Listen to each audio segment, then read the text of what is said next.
같이 사도신경으로 우리 신앙을 고백하겠습니다. 나는 전능하신 아버지 하나님, 천지의 창조주를 믿습니다. 나는 그의 유일하신 아들, 우리 주 예수 그리스도를 믿습니다.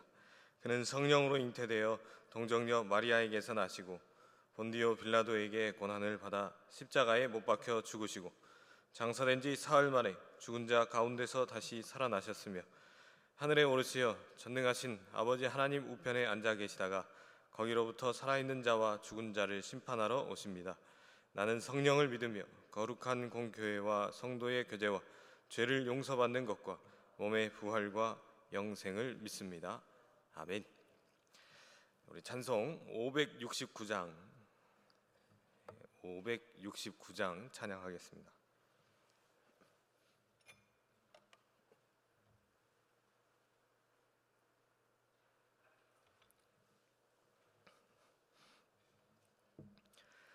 선한 목자 되신 우리 주 항상 인도하시고 푸른 풀밭 좋은 곳에서 우리 먹여주소서. 선한 목자 구세주여 항상 인도하소서. 선한 목자 구세주여 항상 인도하소서. 양의 문이 되신 예수여 우리 영접하시고 길을 잃은 양의 무리를 항상 인도하소서.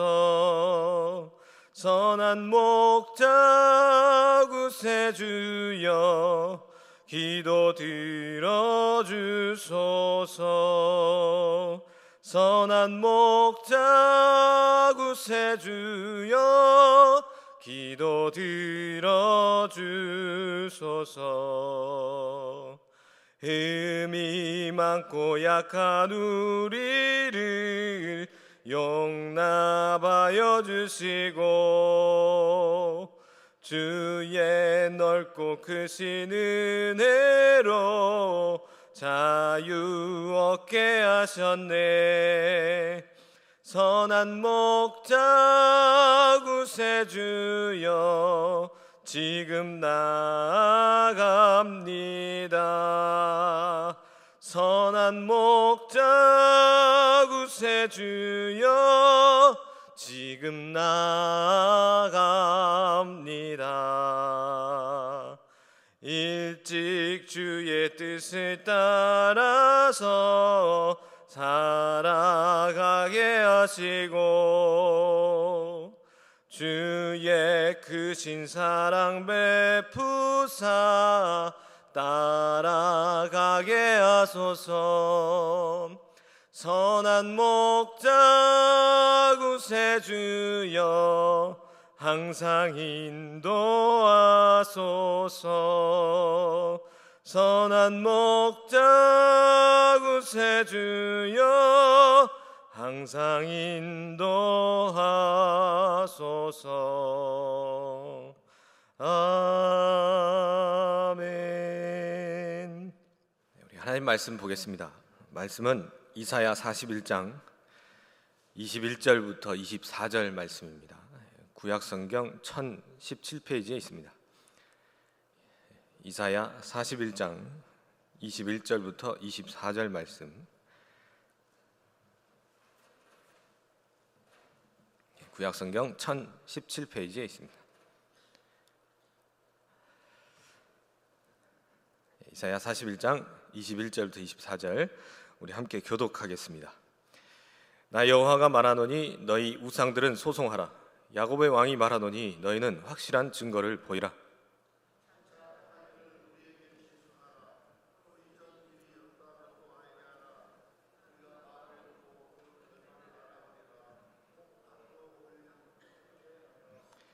뒤에 올리를 알게 하라. 그리하면 너희가 신들인 줄 우리가 알리라.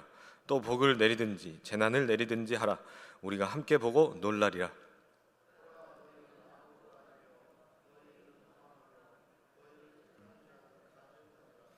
아멘. 우리가 이제는 좀 흔하게 볼 수 없지만 우리가 시골길을 아무래도 지나가다 보면 가을에 허수아비를 발견하게 되죠. 낡은 옷을 입고 머리에 모자를 쓰고 뭔가 사람을 흉내를 내며 그 들판에 서 있습니다. 농부들이 새를 쫓으려고 이제 세워둔 거잖아요. 근데 요즘엔 또 그걸 세워둬도 새들이 오히려 도망가지도 않는다 그래요. 여튼 해질 무렵에 어렴풋이 보면 저게 사람인가 좀 헷갈릴 때도 있습니다. 또 밤에 처음 그 길을 지나가는 사람이면 사람인 줄 알고 깜짝 놀라기도 하겠죠. 저기 누가 서 있나? 그러다가 가까이 가서 다가가 보면 어떻습니까? 허수아비인 것을 알게 돼요. 결국 막대기에다가 그냥 지프로 뭔가 사람 형체를 만들어 놓고 옷을 입혀 놓고 모자를 씌워 놓은 그저 인형일 뿐인 것이죠. 근데 재밌는 게 있습니다. 농부는 그 허수아비를 무서워하지 않는다는 사실입니다. 당연하죠. 그걸 직접 만든 게 자기 자신이기 때문에.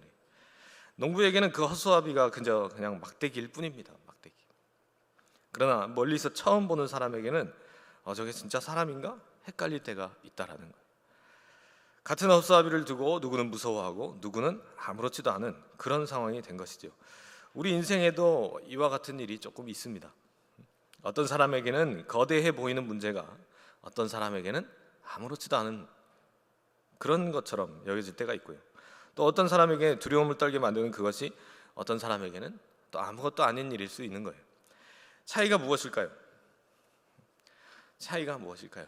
허수아비의 이야기를 생각해 보면 이것에 대한 정체를 아느냐, 이것이 정확히 뭔지를 아느냐 모르냐의 차이입니다. 오늘 본문이 바로 그런 이야기를 하는 겁니다.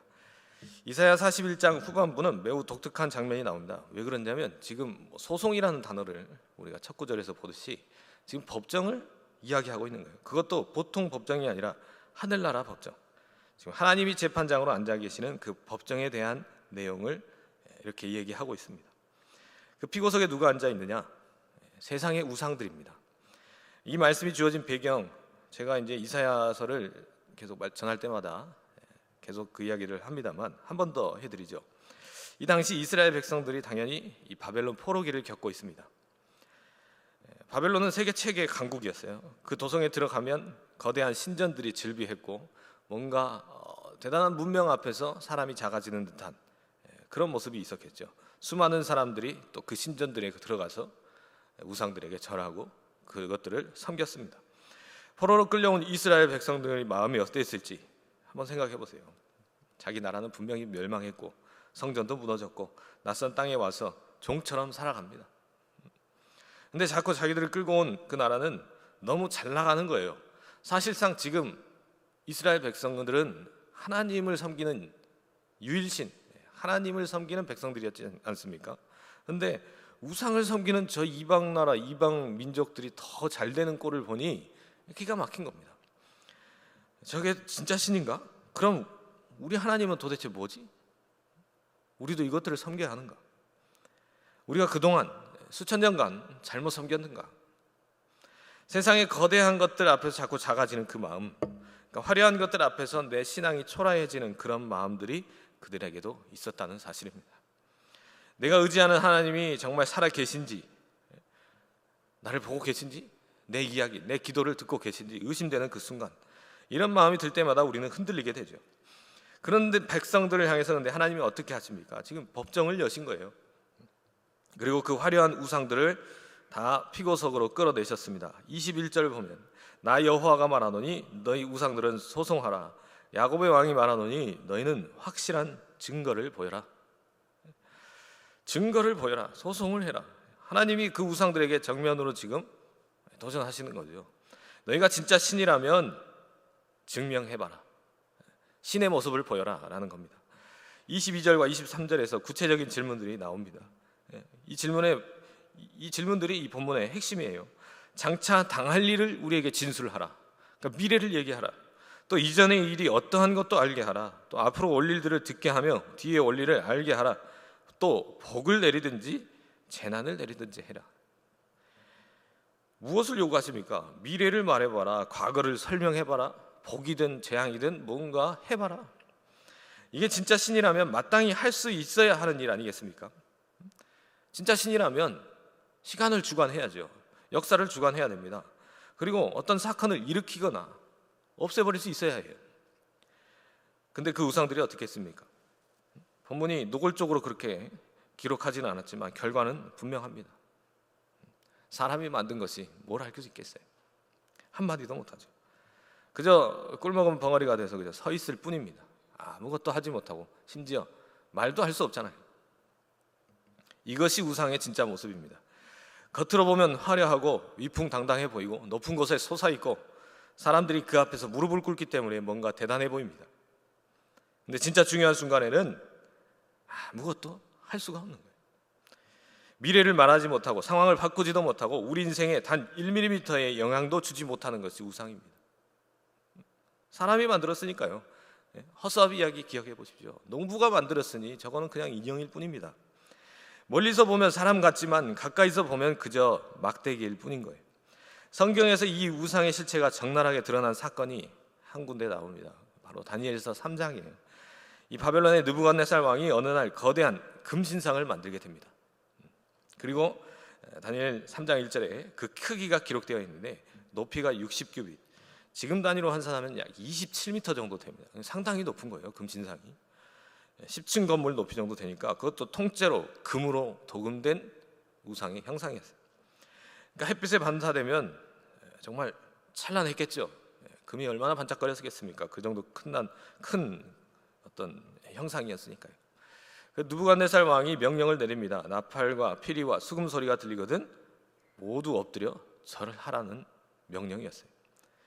절하지 않는 자는 풀무불에 던져 죽이리라는 이 거대한 신상과 죽음의 위협, 이 두 가지가 합쳐지니까 당연히 모든 사람들이 다 무릎을 꿇었습니다. 근데 끝까지 무릎을 꿇지 않은 세 사람이 있었죠. 사드락과 메삭과 아벳느고, 다니엘의 세 친구들입니다. 이 세 사람이 어떤 마음으로 그렇게 할 수 있었을까요? 이어지는 3장 17절 18절에 보면 그들의 고백이 나오는데 그 부분을 제가 잠시 읽어드리겠습니다. 왕이여, 우리가 섬기는 하나님이 계시다면 우리를 맹렬히 타는 풀무불 가운데서 능히 건져내시겠고 왕의 손에서도 건져내시리이다. 그러나 그렇게 하지 아니하실지라도 왕이여, 우리가 왕의 신들을 섬기지도 아니하고 왕이 세우신 금신상에게 절하지도 아니할 줄을 아옵소서. 얼마나 믿음의 큰 고백입니까? 하나님께서 우리를 능히 건져내실 줄 우리는 분명히 믿습니다. 그러나 그렇게 하지 않으실지라도 우리는 절대 그 일을 하지 않겠습니다. 이 세 사람은 알고 있었던 거죠. 27m짜리 거대한 금신상은 아무 힘도 없다는 사실을. 그러니까 이런 고백을 하죠. 하나님은 반드시 우리를 건져내실 겁니다. 아무리 화려해 보도, 아무리 사람들이 두려워해도 그것은 살아있는 신이 아니라는 것을, 그래서 내가 절하지 않겠다는 그 믿음. 결과가 어땠습니까? 이 세 사람은 말 그대로 풀무불에 던져졌습니다. 그러나 그 풀무불 속에 또 한 분이 함께 계셨죠. 25절에서 느부갓네살이 외칩니다. 내가 보니 결박되지 아니한 네 사람이 불 가운데로 다니는데 상하지도 아니하였고 그 넷째의 모양은 신들의 아들과 같도다. 이 거대한 금신상은 사람을 죽이는 우상이었어요. 그러나 살아계신 하나님은 사람을 살리시는 하나님이셨습니다. 화려한 우상은 단 한마디도 못했지만 살아계신 하나님은 직접 불 속으로 들어오셨다는 사실입니다. 이 거대한 신상 앞에서 모두가 무릎을 꿇었을 때 그 진짜 실체를 알았던 이 세 사람은 하나님이 확실하게 건져내셨다는 사실이죠. 오늘 본문 24절을 한번 보시죠. 이 모든 법정 과정을 거치고 난 후에 하나님이 그 우상들에게 어떤 판결을 내리셨는지. 보라, 너희는 아무것도 아니며 너희 일은 허망하며 너희를 택한 자는 가증하니라. 너희는 아무것도 아니다. 너희는 허망하다. 너희를 택한 자도 가증스럽다. 이 판결이 우리에게 무엇을 보여줍니까? 세상이 그렇게 거대하게만 보였던 것들, 우리를 그렇게 두려워 떨게 만든 그것들, 밤잠을 이루지 못하게 우리의 마음을 뺏었던 그것들, 하나님 보시기에는 아무것도 아니라는 거예요. 겉모습은 화려하지만 알맹이는 텅 비어있는 허수아비와 같다는 겁니다. 우리가 매일매일 두려워하는 그 실체를 잘 알아야겠죠. 세상의 물질이 우리를 두려워하게 만들 때가 있습니다. 그러나 정말 우리는 이 세상을 살아가는 육신을 가지고 있기 때문에 물질이 너무 필요해요. 세상을 살아가려면 꼭 필요한 것이 돈입니다. 근데 돈이 내 생명을 책임져 줄 수 있습니까? 이 질문에는 아마 다 확실하게 답을 하실 거예요. 내가 죽을 때 그 돈을 가져갈 수 있겠습니까? 아니죠. 돈이라는 것은 평소에는 너무나 든든해 보이고 너무나 필요한 것이지만 진짜 위기의 순간에는 결국 침묵하는 허수아비와 같습니다.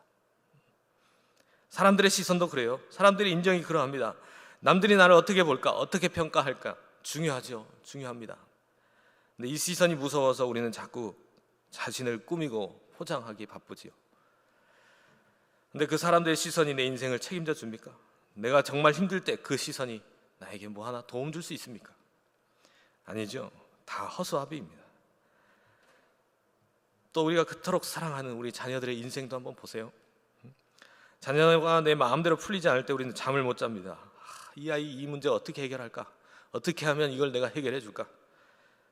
이 걱정이 우리를 너무나 짓눌러요. 근데 우리의 걱정이 자녀의 인생을 얼마나 바꿀 수 있습니까? 걱정하기보다는 기도의 자리에 있어야겠죠. 걱정이라는 것은 우리를 잠만 못 자게 할 뿐 어떤 결과도 만들어내지 못합니다. 오늘 이 자리에 나오면서 마음에 안고 오신 그 걱정거리들이 있으실 거예요. 그죠? 가정의 문제일 수도 있고 건강의 문제, 또 재정의 문제일 수 있습니다. 그러나 그것이 아무것도 아님을 분명히 아셨으면 좋겠습니다. 마치 27m짜리 금신상처럼 그 문제가 우리를 얼마나 짓누르고 있을지는 우리 성도님들 본인들이 잘 아시겠죠. 그런데 오늘 본문이 하나님의 말씀이 뭐라고 말씀하십니까? 그것이 정말 그렇게 거대한 것일까요? 하나님 앞에서는 그저 허수아비에 불과합니다. 우리의 미래를 1mm도 바꿀 수 없는 것들이에요. 24절의 그 선고를 다시 한번 들어보십시오. 보라, 너희는 아무것도 아니며 너희의 일은 허망하며. 우리를 짓누르던 그것에 대한 하나님의 판결이 이미 다 내려져 있습니다. 아무것도 아닌 것들. 그러면 진짜 누구를 의지해야겠습니까? 미래를 말씀하실 수 있는 분, 과거를 설명하실 수 있는 분, 복을 내리시고 화를 거두실 수 있는 분, 오직 살아계신 우리 여호와 하나님이실 뿐이죠. 우리의 어제를 아시는 분도 그분입니다. 우리의 오늘을 인도하시는 분도 우리 하나님이세요. 내일 우리에게 다가올 모든 일을 미리 아시고 준비하시고 인도하시는 분도 우리 하나님이십니다. 다른 어떤 우상도 우리의 미래를 알지 못하고 다른 어떤 우상도 우리의 내일을 책임지지 못합니다. 오직 하나님 한 분만이 우리의 처음과 나중을 쥐고 계시는 진짜 신이시고 진짜 주권자이십니다. 내가 그동안 무엇을 의지해 왔는지, 내 눈이, 내 시선이 다른 것을 향하진 않았는지 이 시간 한번 점검도 해보시면 좋겠습니다. 그리고 그 어떤 허수아비 앞에서 그렇게 떨고 있었는지 우리가 정직하게 한번 고백하는 시간이 되길 축복합니다. 내 가정도, 내 자녀도, 내 건강도, 내 재정도 진짜 주권자이신 하나님 앞에 올려드리면 우리가 걱정할 것이 없겠죠. 다니엘의 세 친구가 27m 금신상 앞에서도 흔들리지 않을 수 있었던 이유는 그 신상이 아무것도 아님을 알았기 때문입니다. 오늘 새벽 우리도 그 눈이 열리기를 다시 한번 축복합니다. 그리고 모든 것들을 뒤로 하고 오직 살아계신 주님을 향해서 두 손을 들고 주님께서 내 인생을 책임져 달라고 그런 부르짖음이 있기를 축복합니다. 처음에도 말씀드렸지만 농부는 자기가 만든 허수아비를 절대 두려워하지 않아요. 마찬가지로 살아계신 하나님을 아는 사람은 세상의 헛된 것들 앞에서 절대 떨지 않습니다. 오늘 새벽 이 자리에서 우리도 그런 농부의 눈을 가지게 되기를 원합니다. 내가 두려워하던 그것의 진짜 정체를 정확히 볼 수 있는 눈, 흔들리지 않고 살아계신 주님 앞에 무릎을 꿇을 수 있는 그 믿음으로 우리가 미래를 지어주신 하나님께 모든 것을 다시 올려드리는 이 새벽이 되기를, 이 기도의 자리가 되기를 다시 한번 축복합니다. 우리 기도하겠습니다. 살아계신 아버지 하나님, 오늘도 이 세상 역사를 섭리하시며 우리의 모든 일거수일투족을 주관하시는 분이 우리 하나님이심을 믿습니다. 세상의 어떤 것도 그 하나님의 주권을 흔들 수 없듯이 오늘 우리의 인생 모든 것들을 하나님 앞에 올려드립니다. 우리의 인생을 이끄시고 책임져 주시고 하나님과 동행하며 우리의 인생을 살아갈 때 믿음 안에서 승리할 수 있는 저희들의 인생이 되게 하여 주시옵소서. 우리가 이 세상 것 의지하지 않고 오직 믿음의 눈으로 하나님만을 바라보며 끝까지 이 믿음의 여정을 잘 걸어갈 수 있도록 늘 동행하여 주시옵소서. 오늘도 사랑하는 담임 목사님에게 함께 하시고 그 먼 곳에서 또 여러 가지 일들을 또 진행해 나가실 때에 하나님께서 은혜로 충만하게 채워주시고 영육간의 강건함도 허락하여 주셔서 돌아오셔서 다시 한번 주님의 일들을 감당해 가실 때 능력으로 감당해 가게 하시고, 또 사랑하는 우리 모든 백운교회 가족들에게 하나님 함께 하셔 주셔서 오늘도 하나님의 은혜가 넘치게 하시며 삶의 현장 속에서 주님을 만나는 은혜의 경험들이, 은혜의 체험들이 끊이질 않도록 주님께서 축복하시고 함께하여 주시옵소서. 오늘의 우리의 모든 일정들을 하나님 앞에 올려드립니다. 주님께서 함께하여 주시옵소서. 예수 그리스도 이름으로 기도합니다. 아멘.